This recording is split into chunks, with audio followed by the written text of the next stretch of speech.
You see that up there in the corner? Just a big puddle of gold on the edge there. That's really cool. God, seeing this right off the bat, I bet we might find some really nice ones. In the Yukon, a signed document can outweigh even the biggest machine, and Parker Schnabel just found that out the hard way. He had everything lined up for Dominion Creek: the maps, the team, and a $75 million plan. But Rick Ness had one thing Parker didn't expect: a signature. While Parker was away, Rick quietly refiled the claim and legally took control of the very ground Parker was building his future on. Now Rick is online, showing off massive cleanouts from dirt Parker had proven was rich. This is the story of how Rick managed to take advantage of the moment and snatch Parker's empire right out from under him. Rick's return shocked the entire Klondike. News broke suddenly, and the reaction was explosive. Dominion Creek was Parker's crown jewel, the foundation of his whole $75 million operation, and now it had been refiled under a new operator. Not by Discovery, not by a big mining corporation, but under the name Rick Ness. When Parker's crew arrived the next morning, they were met with something unthinkable.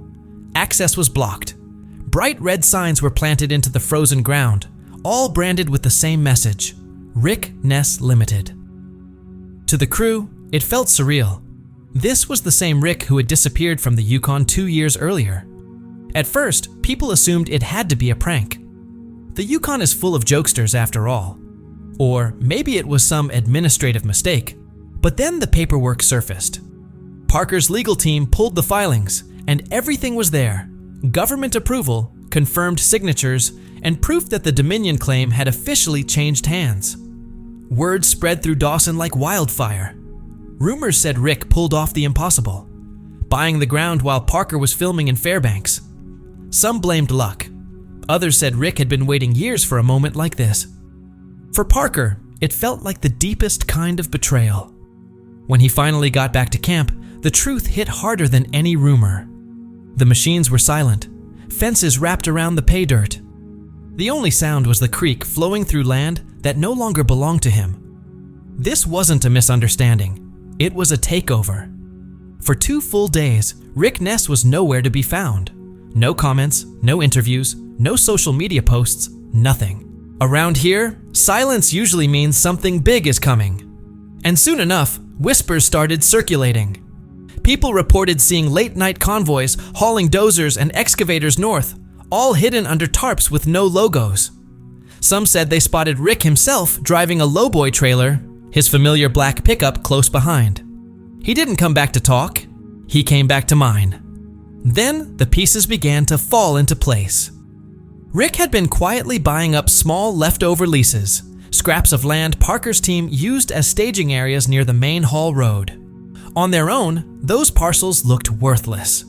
But on updated maps, those small plots formed a direct corridor straight into Dominion's richest pay zone. And when a permit leaked, it showed coordinates nearly identical to an underground pay channel Parker's team had spent years and hundreds of thousands of dollars mapping. Rick wasn't guessing. He knew exactly where to dig. But one question hovered above all the chatter: who was backing Rick? Because he couldn't have done this alone. The answer came fast, and it hit like a blast of dynamite. Records linked Rick's new operation to a private equity group in Alberta, one known for aggressive, hostile mining takeovers. The very same group had tried to buy Dominion Creek from Parker the year before, and had been firmly rejected. Now they were back, not knocking on Parker's door, but partnering with Rick. They gave him everything: massive fuel contracts, new wash plants, loaders, and legal protection. In return, they wanted total access to Dominion's gold reserves. Rick had only one demand: full control of the operation. And the investors agreed. This wasn't about a TV comeback or fixing his reputation. This was personal. Rick didn't just want any ground. He wanted Parker's ground. His maps, his channel, his legacy. Dominion on ice. For Parker, Dominion wasn't just another claim. It was the heart of his entire future. It held $75 million in projected reserves and funded everything: new wash plants, bigger fuel deals, and expansion into untouched areas up the valley. So when Rick pushed into those boundary lines, it wasn't just an attempt to claim new land. It was a direct hit on Parker's entire operation. And the aftershocks came quickly. Suppliers hesitated. Truck schedules stalled. Even Discovery's film crew paused. The empire that once looked unstoppable suddenly felt fragile. Within days, the phone call started. Accountants asking for answers, investors demanding audits. By the end of the week, Discovery executives sent an urgent message: halt filming until this is resolved. Everyone knew what that meant. Parker's Yukon gold season had shifted from production mode to survival mode. Parker sat alone in the silent office trailer, staring at Dominion's financial projections flickering across the monitor. The cameras were still rolling when he muttered quietly, "Someone's playing chess, and I'm still stuck on the first move." Meanwhile, just a few miles away, Rick Ness exploded onto social media with a single video. No caption, no explanation, just the roar of his wash plant and a close-up of gold spilling across the sluice. Within hours, the clip tore through mining forums.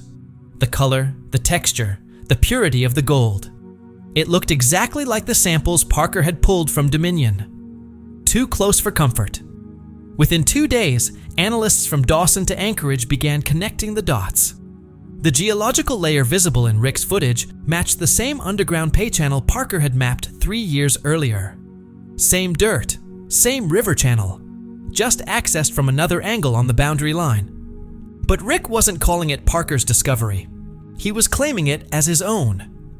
In his video, Rick spoke calmly, with a carefully measured tone. "I told everyone I'd be back," he said, holding a handful of dripping gold. "And this time, I'm running my own ground."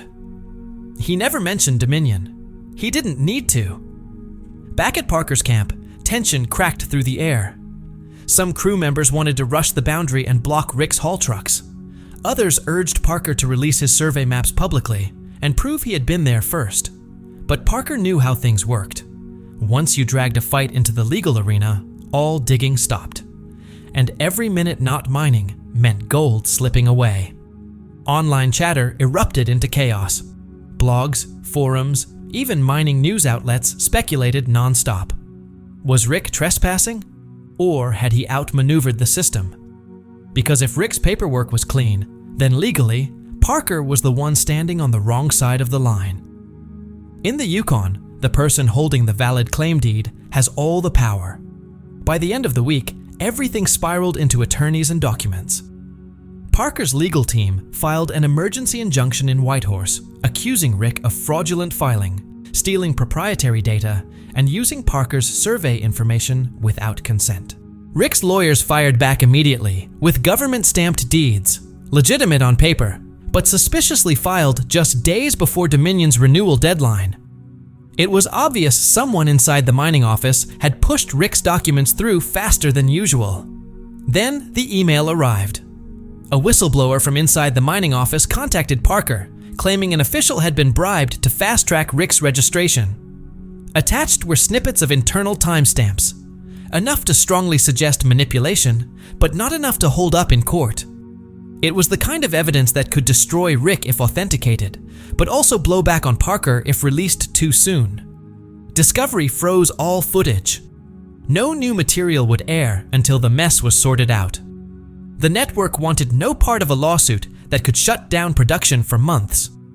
Parker felt trapped, watching his gold slip away ounce by ounce. Every hour mattered. Fuel contracts were expiring. Heavy haul leases were coming due. Crew morale had sunk to the floor. What began as a dispute over ground had turned into a full-blown corporate war, and every decision Parker made now carried million-dollar consequences.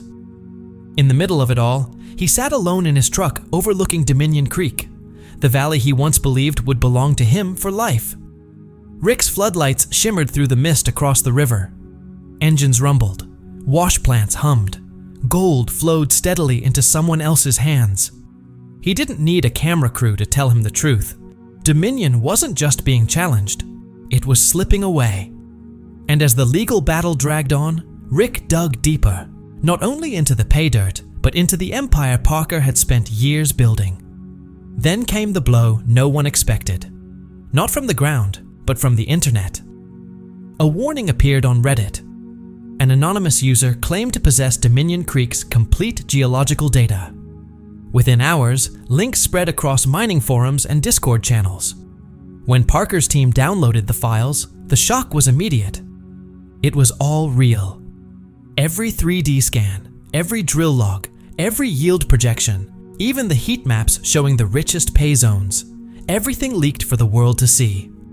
Dominion's secrets weren't just stolen, they were public. The office went into lockdown. Computers were disconnected, hard drives examined, footage reviewed. Within 20 minutes, they found the source. The metadata pointed to an account belonging to a man Parker once trusted. His former senior surveyor, now working for Rick. Parker drove straight to the boundary line. Cameras stayed silent as he parked near the Dominion access road. Rick was already there, standing beside a loader with his arms crossed. The air felt heavy with diesel and tension. "You leaked my data," Parker said, stepping close enough for the cameras to catch every word. Rick didn't even blink. "You abandoned that data when you lost the claim." The line hit like a punch. Calm, cold, legal, deliberate. Rick turned and walked back to his wash plant, leaving Parker standing in the mud. The moment went viral instantly. The internet split in two, one side insisting Rick was within his rights, the other calling it outright theft. But it didn't matter anymore. The damage was catastrophic. Parker's secret maps were out. Every miner in the valley suddenly knew where Dominion's richest pay streaks ran. Within days, Rick hit a massive cleanout, so big it lit up the Yukon rumor mill. 1,200 ounces in a single week. Over $2 million worth of gold. Social media filled with photos of bars stacked waist high, stamped and gleaming under harsh floodlights. Rick's investors celebrated publicly, posting captions like, "Dominion delivers." The timing couldn't have been worse. Parker's own sponsors started pulling back. Fuel providers paused shipments, citing operational uncertainty. And the empire Parker built continued to shake. Equipment suppliers began delaying contract renewals. Even Discovery started cutting back on its field production budget.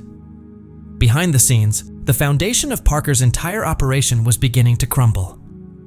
In the crew quarters, the atmosphere grew heavy. Men who had stood by Parker for years were suddenly considering other options. A few quietly admitted they'd gotten calls from Rick's new outfit. Better pay, fewer risks, and a clean slate. By the end of the week, Parker's team was thinner, his camp quieter, and his own voice lower than anyone had ever heard. He didn't explode in anger this time. He didn't blame anyone. One night, while staring into the campfire, he simply told Mitch, "He's not mining gold, he's mining me." The secret move. Even with morale collapsing, Parker wasn't finished. He dug back into the old Dominion survey archives, pulling out dusty maps from before the major excavation. These were diagrams of underground drift tunnels carved decades ago by previous miners. Maps most people had forgotten existed, and those forgotten maps showed something important. They revealed a hidden sub-channel buried deep beneath the current creek bed, running directly under the area Rick had claimed. Parker pulled together a tiny team, just a few people he trusted. They packed drones and ground penetration scanners into a pickup late at night and headed to a back access trail, far enough away to avoid Rick's lights and security cams. Wind whipped through the trees as the drone descended into one of the old collapsed tunnels. The signal flickered, then sharpened. There it was, a sealed drift, the old timber bracing still standing, stretching directly beneath Rick's wash plant. Dust coated the beams, untouched for decades. As the drone camera swept across the tunnel floor, everyone in the truck leaned closer. Faint glints sparkled in the dirt, traces of gold-bearing gravel identical to Dominion's historic core samples. And farther in, buried beneath nearly a century of sediment, Parker's original marker tags were still nailed to the supports. It wasn't just strong evidence, it was the missing link. Irrefutable proof that Rick's new gold strike sat directly on top of the same ancient channel Parker had mapped 3 years earlier. The geology, the depth, the slope, every detail matched Parker's private data perfectly. Parker had just won the war. But the bigger question remained. Was this a clever strategic victory? Or had he started becoming exactly what he was fighting? Let us know what you think, and don't forget, subscribe to the Timefold channel and hit that like button.